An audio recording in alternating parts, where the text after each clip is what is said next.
عملية إدارة المشاعر بالمنظور ده، أنت بتتعامل مع الجذور بتاعة الموقف. 0 حقيقي، 10 افتراض. حدة الشعور هتبقى كام؟ مش هيبقى فيه الشعور ده أصلا.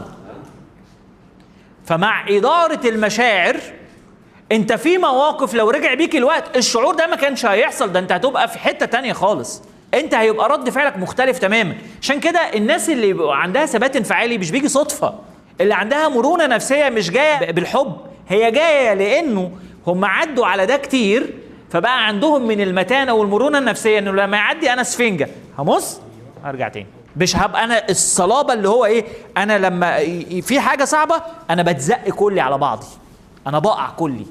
عملية إدارة المشاعر بالمنظور ده، انت بتتعامل مع الجذور بتاعت الموقف، السورس بتاعه ايه اللي بيغذي الانفعال الكتير ده. ان انا عندي فكرة عن نفسي او فكرة عن الاخر او فكرة عن العلاقة اللي بتجمعني مع بعض.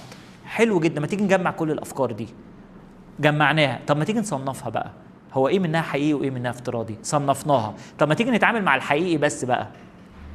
اتعاملنا مع الحقيقي، ما تقولي كده درجة حدة شعورك اللي كانت 10 بقت كام؟ بقت 3 وبقت 2 بقت 4.